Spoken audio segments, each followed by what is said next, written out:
How do you choose a market?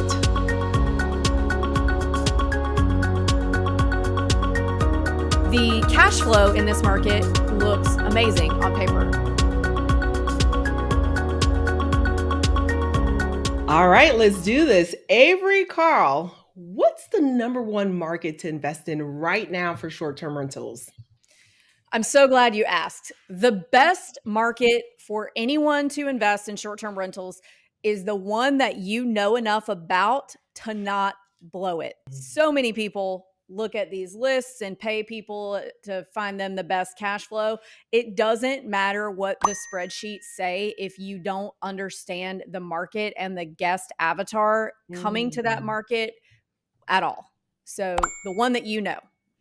Okay, I love that. What are you seeing right now as your most successful markets in the interim? Most successful markets, it just depends. So you have to do three things really well in order to be successful. And only one of those is to buy right. So you have to buy right, you Mm. have to finance right, and you have to manage right. So Ooh. we all know, okay, we need to buy right. We need to find the property that is going to have the best returns in the best market. Okay, whatever. So many influencers spend so much time on that. What a lot of people forget about, and what I've seen a lot of people having to sell over when it comes to in the COVID era, the post COVID era is not managing right. So coming in and saying, okay, well, this property only did 30,000 a year with the previous owner, but I'm going to manage it better and I'm going to do better than that. And I'm expecting to do 50. And then they don't change anything. They don't update it. They don't do literally anything except slap it on Airbnb and then wonder why they're not successful. So you have to manage right. But the biggest one, even if you buy right and you manage right and your property is producing exactly what it needs to produce, where I saw people make the biggest mistakes the past 3 or 4 years is cashing out all of their appreciation. So properties appreciated at a really, really high rate the past few years. And so many people taking out several $100,000 HELOCs and cash out refinances. And I mean, we'll talk about HELOCs for a second. Financing right means not over leveraging. So what people would do is they'd buy a property, year and a half later, it's worth a ton more because of inflation.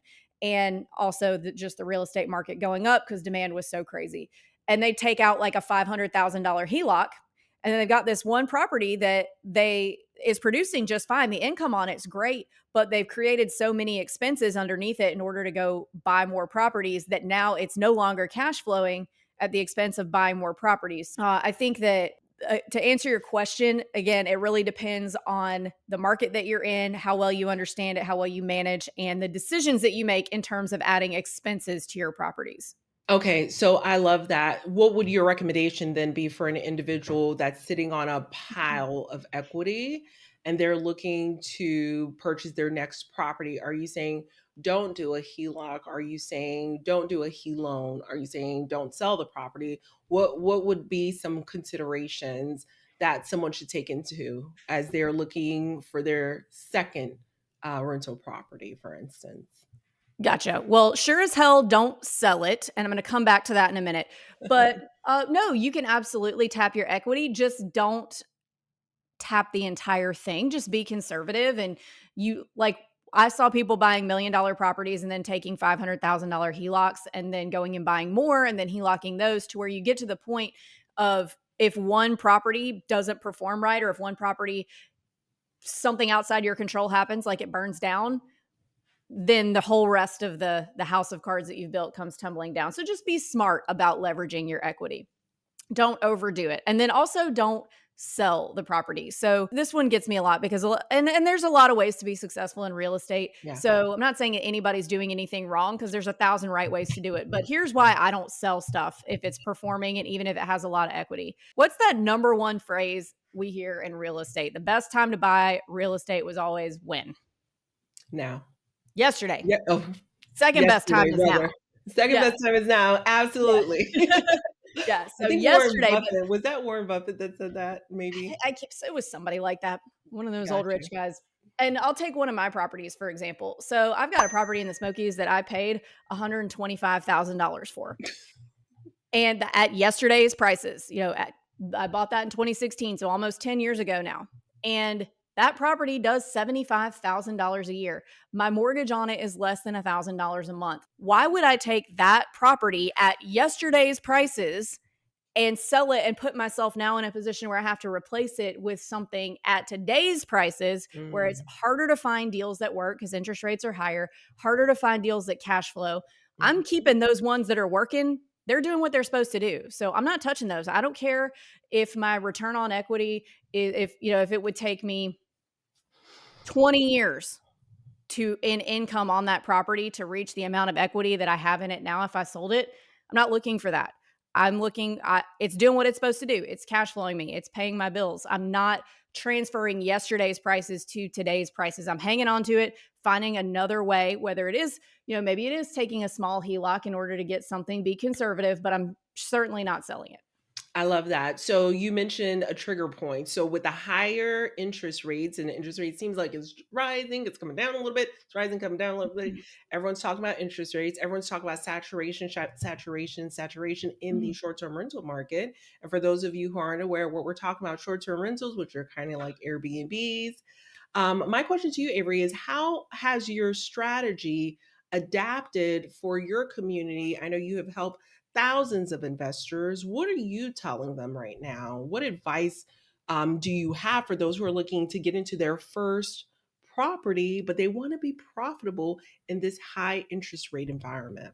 My advice right now is, right now, because interest rates are high, there's not a lot of competition from other buyers. So you're able to go and negotiate with sellers. You have breathing room. You're not having to elbow 100 buyers on every single offer like we were in 2022.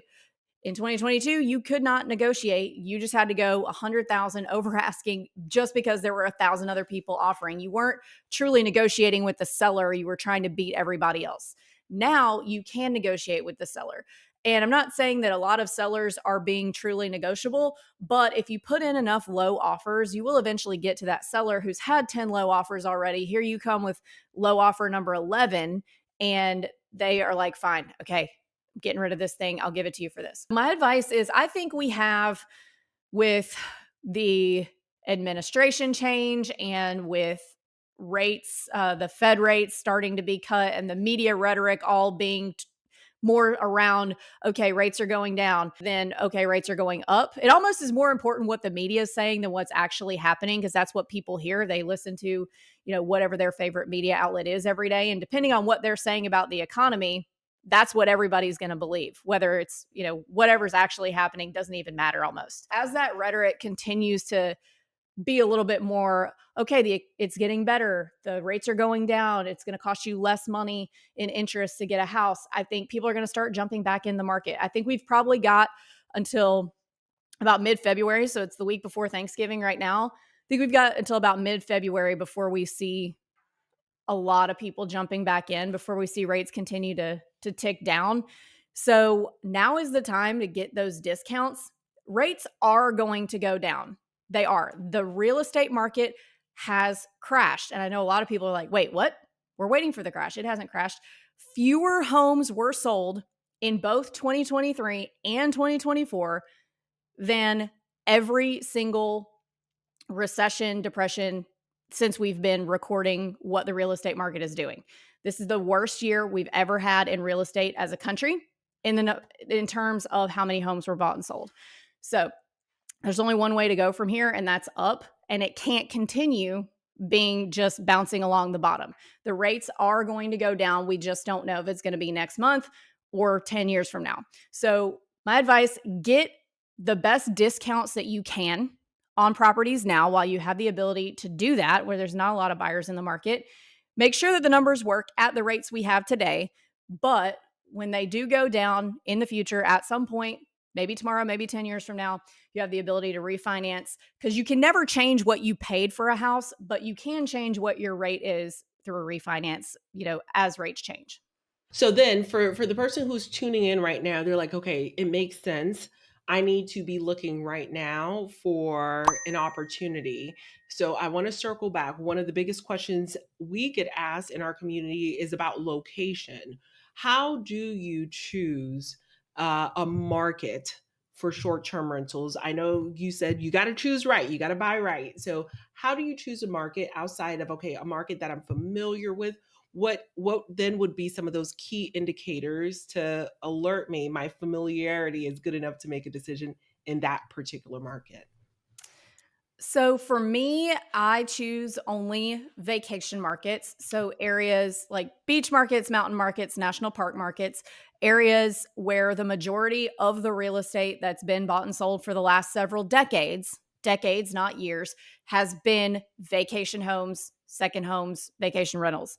I don't like going into markets and buying inventory that would have been like a single family long term or a primary home and converting that. I like going into markets where everything was already a short term rental. It's been that way since before Airbnb, since before the internet. So, like Destin, Florida, where I live, or the Smoky Mountains in Tennessee.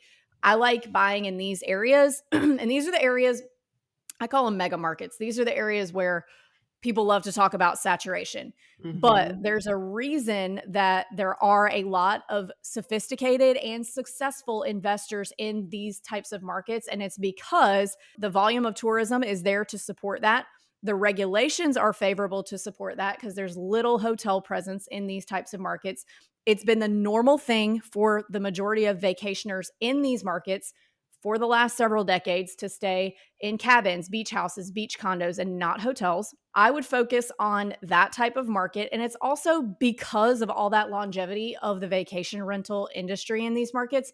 It's really easy for a new person to plug in. There's plenty of cleaners, there's plenty of handy people. All the vendors understand what I call door code culture. Like they're totally okay with punching in a door code, going in and doing what they need to do and leaving. Whereas, like, if back when I lived in Nashville, if I needed furniture delivered, you had to sit there and we'll be there between 2 and 5, and you have to be there. If nobody's there, we'll have to come back. It's not like that in these types of markets. So the entire economy is very used to this. So it's much easier for a new investor. Whereas, if you're going to invest in a smaller market, which is fine, there's no wrong way to do it. But if you're going to invest in like a Starkville, Mississippi, where I'm from, there's not a lot of vacation rentals there. So what I'm probably going to have to do is I'm going to have to find like primary home housekeeper, train them on how to turn a vacation rental. That's going to be a process. There's going to be some screw ups that are probably going to result in me getting bad reviews just on the learning curve of this is how you clean a primary home versus this is how you turn a vacation rental. And it's harder to just kind of plug in. There might be a bit more of a ramp up period. It might be a little bit more difficult. So I like mega markets, and all you do is really pay attention to the bedroom count to avoid that saturation thing.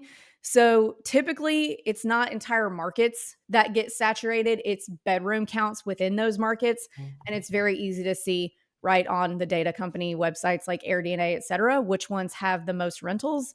And, that obviously you can dive way into that. But Mhm. anyway, my point is that saturation is more at a bedroom count level than the entire market level.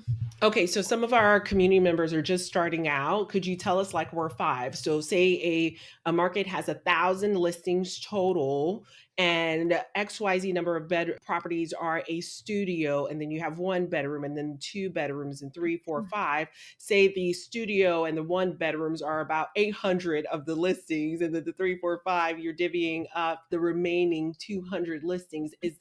Are you saying that the higher room counts, the fact that there are more one bedrooms, then the propensity for saturation is higher for that particular bedroom count versus, say, you have a three bedroom or a four bedroom or five bedroom where there's only four or five listings, then the saturation is reduced for those bedroom counts.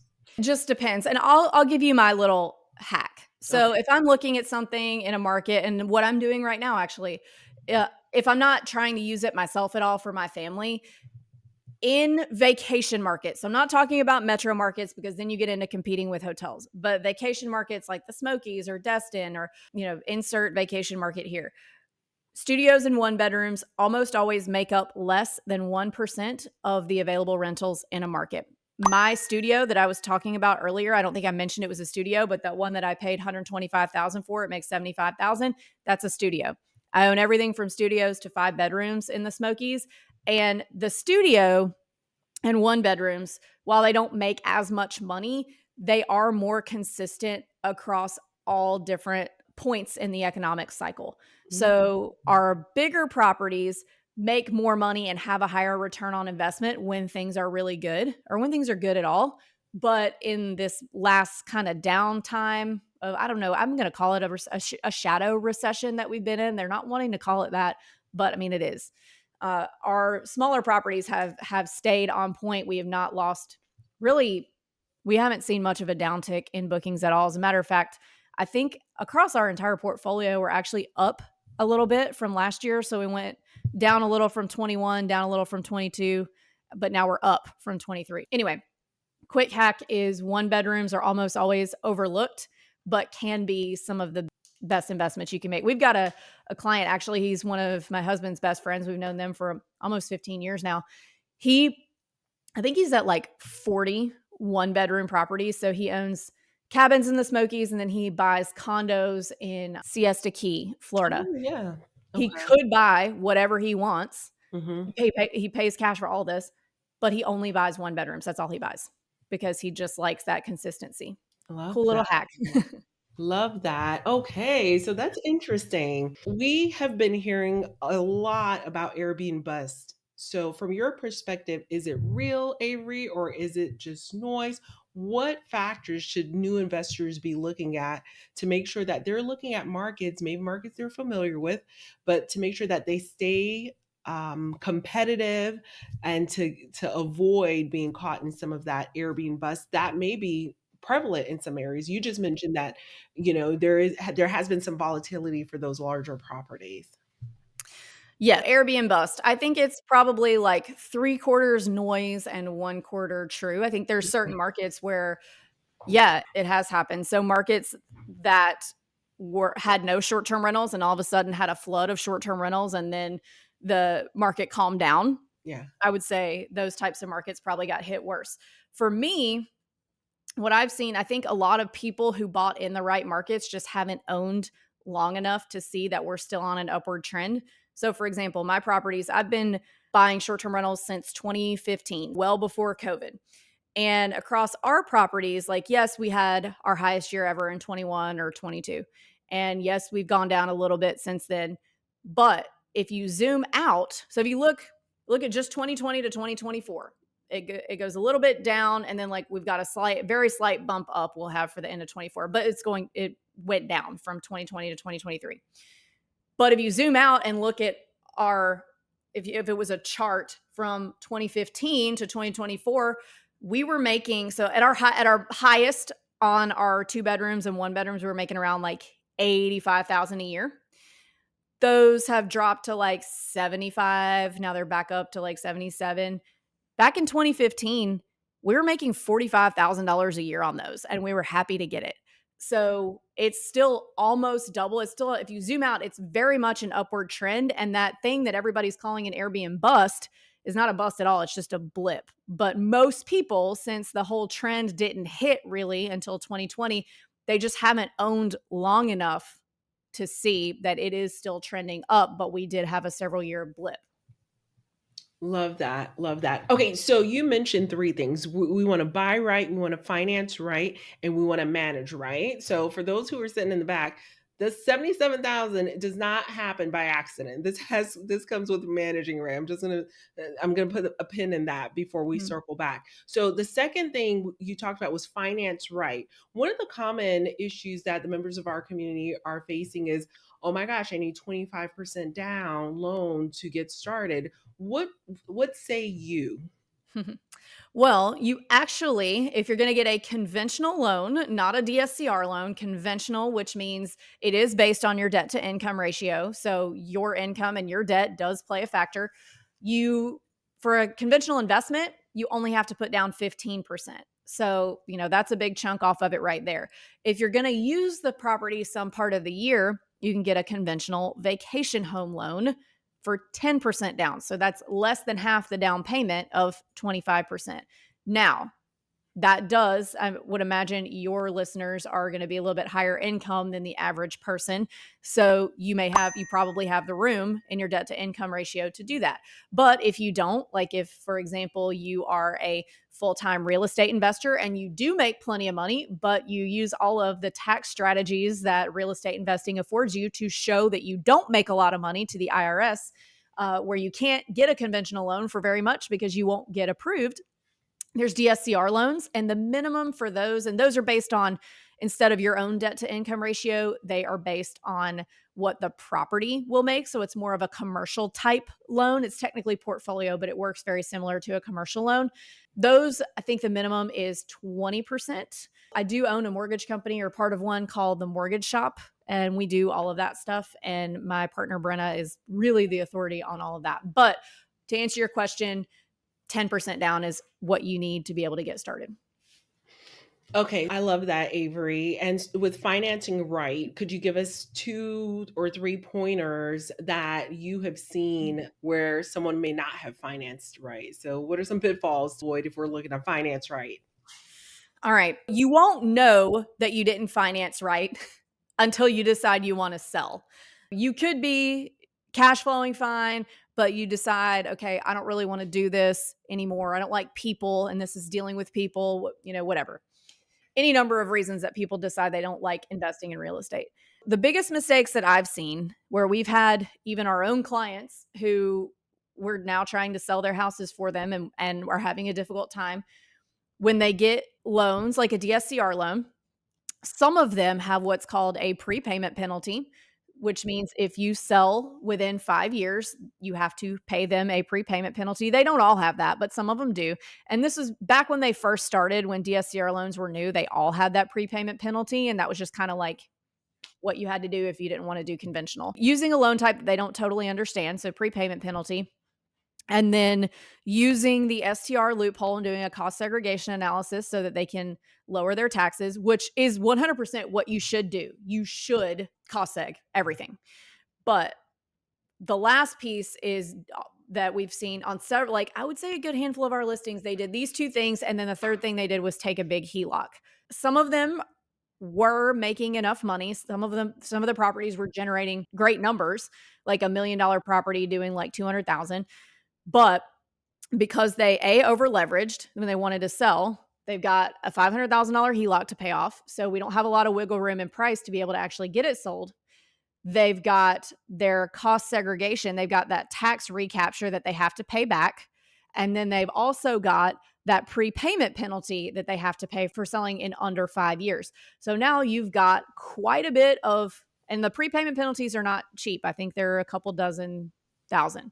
It's like a percentage, right, of Yeah. that original loan. Yeah. Yeah. So, when you've got a several $100,000 HELOC that you've got to pay back, and then a, you know, 25, $30,000 prepayment penalty. And then, if you bought $1 million property, it could be 100 to 200,000, depending on a couple things worth of depreciation that you have to pay back. Like now you're in bad shape because you didn't plan to. And I mean, I've bought a lot of things. We can get into this too.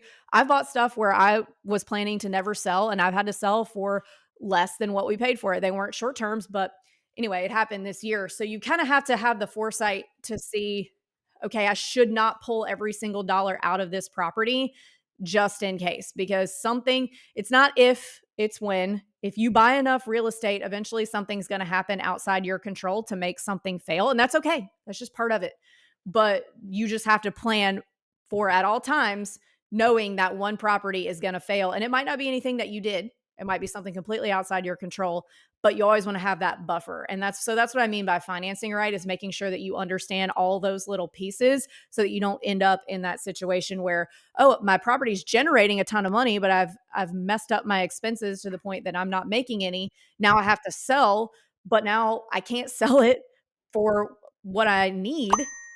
People won't pay the price that I need to pay back all these little things. I mean, we had one recently where we got them a $300,000 more than what they paid for the property offer, and they were going to lose money on if they sold it for that. This is such a good cautionary tale because the members are in our community, the vast majority of them are in the acquisition season. So they are looking to invest. And so I want to make sure that we're equipping them with the right tools, the tactics, the strategy.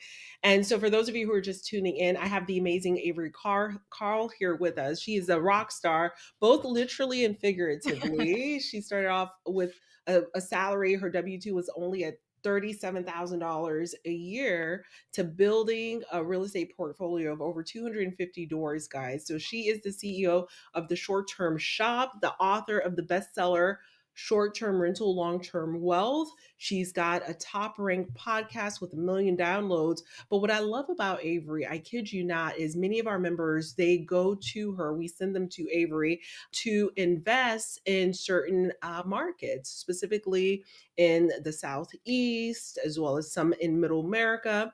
And Avery has always taken really good care of our members. She has an entire team of realtors. She's got a huge brokerage. However, they always have some nuggets to share and some tools that they pull out of their tool chest because they understand how to work with investors. And I think that's oh so very important. And so I just wanted to give you that plug before I ask my next question, Avery, because you're amazing. So Thank you. love having you here on the show. So Avery, the third thing is you need to manage right. So you're managing not only long-term rentals but short-term rentals. You and your amazing husband Luke Carl. Shout out to Luke. You and Luke are a powerhouse when it comes to managing these properties, and they're not all local to you. So my question to you is for those investors who have to kind of step out of their comfort zone and invest out of state, how do they handle all of that remotely? Great question. So I do want to clarify for our long-term rentals, we do have all those with property managers, but for short terms, we don't. We self-manage with the help of a VA who only part of his job is helping us to self-manage our 8 short-term rentals. The rest of his job is working in other parts of our business. So it's not even his he doesn't even do it full time.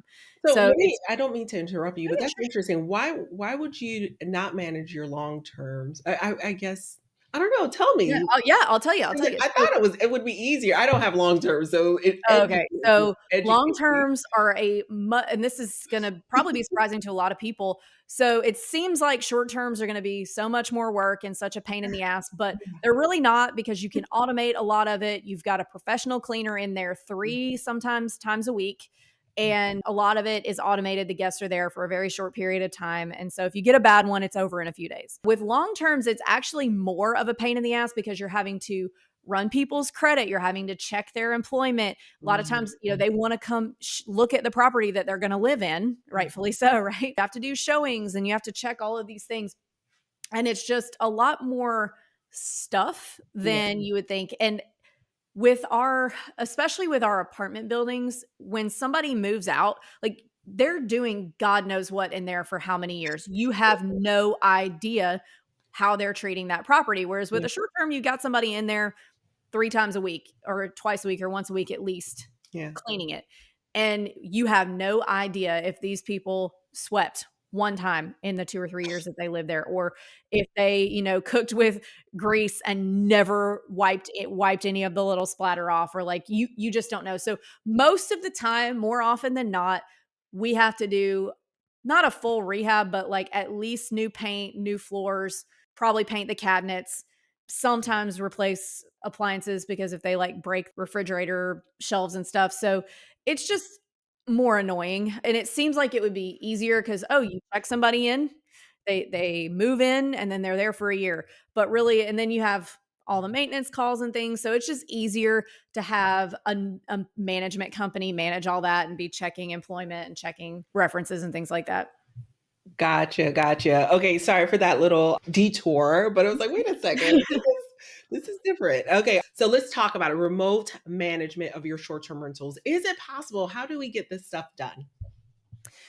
Very, very easy. There are so many tools now to make it easier for you. When we started in 2015, there weren't really any property management tools.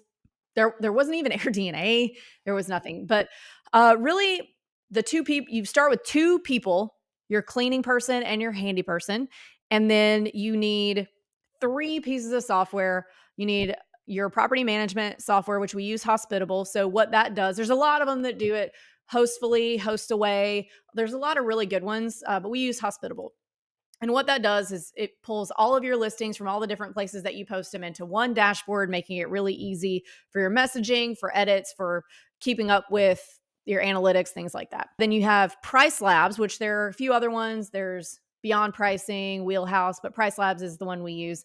And that's your pricing tool. So it's constantly analyzing the pricing, not only of all the other short term rentals in your area, but the hotels as well. And it helps price your property to ensure that you get the highest price per night that you can. Now, you cannot put that on autopilot. You do have to learn it, pay attention, just kind of, it's there to guide you, but you still have to run it, is the way that I look at it. But you got to have that. And then the third piece of software is a digital guidebook. That is what the one we use is TouchStay. And what that is when somebody books, it will automatically send them your guidebook. So instead of having just a binder on the coffee table when they get there, it tells them everything they need to know before they get there. I mean, it will tell them anything you want it to be in there. Like, this is how you work the TVs. This is how you work the air conditioner. Here's the door code. This is everybody that delivers from DoorDash to this location. Like, anything that they could possibly need to know about your property is there before they even have to ask. So that eliminates a lot of the messaging back and forth and answering 100 questions over and over again. That helps with that. Then you need a digital deadbolt. So we use a Schlage encode. You want to have a Ring camera out front, only facing the front. You don't want to be creepy. And then also a digital thermostat. We use the Honeywell T9. Everybody wants to, they're like, oh, I'll get a Nest. Like, no, that's really actually hard for guests to use if they've never used one before, and you get a lot of questions. T9 is easier to use. So anyway, once you get all this stuff set up, it can be a little time intensive to get everything set up and running. But for one property, once it's up and going, it's less than an hour a week. Okay, that's awesome. And we need to meet our material participation anyway for our cost segregation studies. So, yeah, all of that would be in our own hands to take advantage of. Okay, so love that. I like your don't be creepy with the camera comment for sure. Yes, we do not want to be creepy. I know a lot of Airbnb gets a lot of press around hidden cameras on the interior. Like, who does this kind of stuff? So, these Yeah. guys need to be pegged as offenders because I'm Yes. highly offended by that fact. Oh my gosh. Okay, so Avery, let's talk about anything else that our people need to know before we start to journey our way into the rapid fire. Anything else our members need to know? Again, these are busy, burnt out medical professionals. They're looking for the tips, the tricks on getting started. They're evaluating properties across a multitude of markets. Anything else that you would like them to know? There is no, what I've found, and I love you guys, and I'm going to say this with peace and love. I'm so impressed with the work that you do and how smart you are. But you guys and engineers can tend to think that there is only one best property out there and nothing else will work. And it has to be a home run. And we're going to analyze it to death.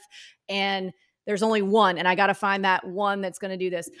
Not everything's going to be a home run. Base hits also score points. So you don't have to find a home run on every single thing. Base hits are great, and that's okay. There's 1,000 ways to be successful at real estate, not just one right and only way. So if you can let go of that, I know it's difficult, but do your best. I love it. I have so many engineers in my community as well that have sashayed their way. They resonate with our analysis paralysis. So we need to create an analysis paralysis club. What do you call it? Analysis paralysis anonymous. That's Yes. what we need. All right. So before we step into rapid fire, let's embrace the F word, failure, real quick. Okay. Can you share a moment when you felt like something was like, oh my gosh, I was a total failure, whether it's in real estate or in your business journey? You've got multiple businesses, but you ultimately found that it led through to some kind of breakthrough or even a better opportunity. Oh, yeah, yeah. So I'll tell you one that happened to me this year that I kind of mentioned earlier. We bought several, probably 5 or 6 apartment buildings in the Midwest, and it was, I don't know, 4 or 5 years ago now. And they're all kind of in the same area. So this is not like a bad area or anything. Because when I posted about this on YouTube, somebody was like, "Did you not research beforehand?" And I'm like, all the rest of them were fine, just not this one. We had owned these apartment buildings for a while. They're all like in the same kind of neighborhood, but we're talking about one in particular. 12 units, was fine for the first 3 years. And The cash flow in this market looks amazing on paper across the board. And it's in the Midwest, which, as we know, does not appreciate. And if you're a buy and hold investor who's only focused on cash flow, then you're okay with that, which was me. I would get in fights with people on the Bigger Pockets forums about how cash flow was king, appreciation is not real, and you only need to focus on cash flow at all times. And that's the only thing you should focus on. Bought this property, owned it for 3 years. It's fine. Cash flow is great. Never planning on selling it. And then the guy across the street who has a bigger apartment complex than me just stopped managing he ended up, not screening tenants, so he's getting not great tenants in there, and then not managing to the point that the building is now condemned by the city. Oh my So it's gosh. got trash everywhere, like dumpsters full of, like, I'm talking piles, not just like, oh, it's some litter. It's Oh piles my of gosh. trash.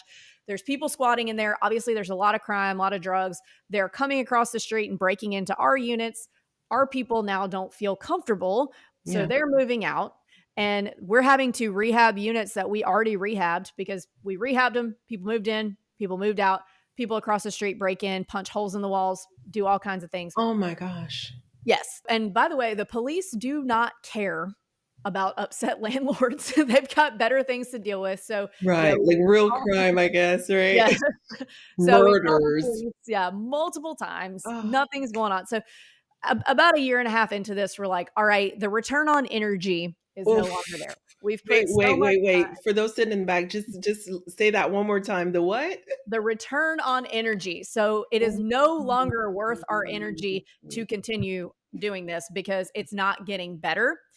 And finally, like, stopped kidding ourselves about just holding until this guy cleans up. Finally said, all right, let's just sell it. Like, we're tired of dealing with this. We're spending so much money. We're losing money on not having rent. We're losing money on having to redo all these units all the time from people break it in, and put it on the market. Well, it is not worth any more than we paid for it because it's in the Midwest and it doesn't appreciate.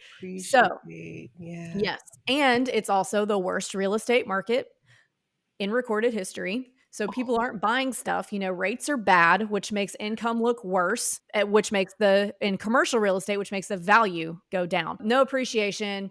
And we never planned to sell this property. So we had to sell this property for less than what we paid for it because we were so focused on cash flow, we didn't think about anything else, which if we had bought in an Mhm. area that had even just appreciated 3% year over year, we would have been all right. My lesson there, investing for cash flow is great, but things can happen that are outside your control to force you to have to sell a property. And if you don't have any appreciation, which there are lots of markets, if you're looking at whether it's commercial or whether it's short-term rentals, if you're looking at a market and the cash flow or cash on cash return looks really high across the board, typically that's because properties are cheap and because the real estate is undesirable. Now, I don't mean undesirable like wrong side of the tracks. I mean undesirable like for commercial, there's maybe the city isn't growing, there's not a lot of people moving in, there's not a lot of demand. It's not desirable. People aren't buying it. There's not demand for it.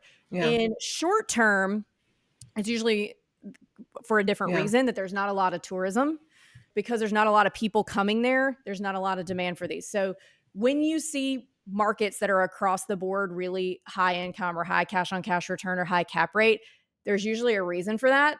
And it's because there's not a lot of appreciation or it's not super desirable. So if you get in a situation where either you screw up or something screws you up that was outside your control, you might lose money on the sale. What my advice now is to buy the worst property in the best location always, than buying the best property in the most undesirable location. And again, I'm not talking about an undesirable location like it's bad or it's dangerous. I just mean there's not a lot of demand. Best location with the highest tourism, worst property there. I'm going to rehab it and force some equity. And so we know it'll always be appreciating. So, beach markets always going to be appreciating because they're not making any more beach. Or, yeah, anyway. Awesome. All right, ready for our rapid fire, woman? Number one, what's one moment when you felt completely burnt out and how did you overcome it? So I'll be honest with you, the best real estate market in the history of real estate, 2021 and 2022, really burnt me out. So our business was the most successful during that time but it was just so crazy that I could not help. Nobody could get to anything. We were all kind of dying on our keyboards. Clients were getting mad at us because we were overwhelmed, so we weren't like able to respond as quickly as we wanted to. So that really did burn me out. And the way that I got over it, I just kind of had to have a mindset shift of like, okay, the things that need to happen, they will wait for you to get to. And you just really have to set expectations up front and let people know like, hey, I'm super slammed and I'll respond to you this afternoon, or I'll get you an answer by this afternoon. And when you just try to go in order of the way things came in and not respond first and give them a time frame in the future that you will respond, even if it's just, hey, let me hit you back in a couple hours, then that's when clients, whatever your client base may be, patients, whoever, get upset when they don't hear anything, even though you can't get to it right now. If you don't let them know, hey, can't get to this right this second, let me hit you back later, then they get upset. So we had a lot of people getting upset with us because we just couldn't get to everybody. We had to turn our phone, our office phone off because we could not take any more clients. And all real estate agents, like all of real estate was like that then.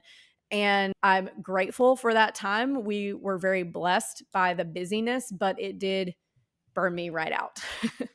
I hear you. So, any tips on how to overcome maybe like an influx? Is it communication, setting your standards, turning off the phone? Because at the end of the day, yes, in the hospital, someone may die, but what we're doing with real estate, hopefully, no one's going to die. No No one's one's, going to yeah, die, right? not So, usually. Not usually. not usually. So just communicating as best you can and Yeah, also setting boundaries, like yeah. turn the phone off at a certain Mhm. point because it's even if you leave it on, you're going to see a text message that you're going to want to respond to and is going to keep you up, or at least it Yeah, does for me. yeah. If I know somebody's waiting to hear from me, I'm not going to sleep all night. Even if I'm trying to say, like, okay, I'm trying to set boundaries, I will respond to that during business hours. Mhm. I'm still going to think about it all Yeah. night and then eventually just have to do it anyway. So you do have to set boundaries, even with, let people know up front I'm available till 7 p.m. After that, my phone goes off. And usually people are really receptive to that. I think that in Yeah. the real estate space, people expect people to not understand that, but they do. That's good. That's really good. All right, next up, any books, podcasts, tools you're loving right now that's helped you with life or helped you with business? For me, the past little while, I have been forcing myself to read non-business related books so that I can kind of take a brain break and not everything has to be about business all the time. Oh, I love that. And last but not least, what is the craziest real estate story you've ever heard of or experienced? Last Thanksgiving, on our way home from Knoxville, where we went to see Kiss on Kiss's final tour, and they canceled the day of. We were on our way home, and Luke had Oh, strep throat, and we got a call from our property manager, and one of our apartment buildings was on fire and it burnt down. And it was pretty crazy, but whoa. it yeah, it turned out it was a careless tenant with a cigarette. It wasn't anything that we were liable for, which is good, but terrifying for about 30 minutes when we didn't know what was going on or if anybody was hurt or what caused it. But we had an apartment building burned down and it is almost finished now. 1 year later, insurance and everything, it's almost done. Wow. My goodness. Avery, thank you so, so much for sharing your journey and expertise with us. Let the people know how can they find you. Yeah, so you can find us at our website, theshorttermshop.com, Instagram at the short term shop. Also, I have a new book coming out in February on Bigger Oh. Pockets Publishing, and you can find that at biggerpockets.com/smarter STR. Smarter STR. I love it, love it, love it. All right, so everyone tuning in, do not forget to follow Avery on all the things. We'll add everything in the show notes and check out the new book, Smarter STRs. Remember, building wealth is all about having the freedom to choose the life that you love. I'm Dr. Rachel. Let me say my name right. I'm Dr. Rachel Gainsbrugh, and you have been listening to the Luxury Rental Doctor Show. Until next time, stay inspired and keep investing in yourself and in your dreams. Thank you, Avery. Bye bye for now.